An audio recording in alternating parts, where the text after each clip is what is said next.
ఇలాంటి ఒక్క లక్షణం ఉన్నవాడి శరీరం మోస్ట్ లగ్జరియస్ బాడీ, అంటే భోగ శరీరం అని. అలాంటి వాడిని భగవంతుడు ఎల్లప్పుడూ రక్షిస్తాడని సాక్షాత్తు జగద్గురువులైన ఆదిశంకరాచార్యుల వారు చెప్తున్నారు. శంకరులు అతి మధురమైన శివానంద లహరి రాస్తూ చెప్తున్నారు, బహువిధ పరితోష బాష్పపూర స్ఫుటపులకాంకిత చారుభోగ భూమి.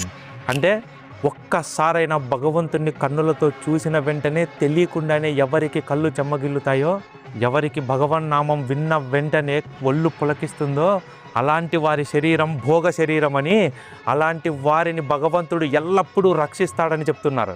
ఎలా? అంబుజోదర దివ్య పాదార వింద చింతనామృతపాన విశేషమత్త చిత్తముతో వేడిన ప్రహ్లాదుణ్ణి నరసింహావతారమై స్వామి రక్షించలేదా? మన త్యాగరాజు పాటలో చెప్పాలంటే, హొయలు మీర నడలు గల్గు సరసుని సదా కనుల జూచుచు పులక శరీరులై ఆనంద పయోధి నిమగ్నులైన వారు ఎవరు? ఎందరో మహానుభావులు, అందరికీ వందనాలు. మనలో చాలా కొద్ది మందికి శ్రీశైలం తిరుమల లాంటి క్షేత్రంలో స్వామిని చూసినప్పుడు తెలియకుండానే కళ్ళు చెమ్మగిల్లి ఒళ్ళు పులకిస్తుంది. జీవితంలో ఇలా ఒక్కసారైనా ఇలాంటి ఆనందాన్ని మీరు అనుభవించుంటే దయచేసి కామెంట్లో తెలియజేయండి. హర హర మహాదేవ్.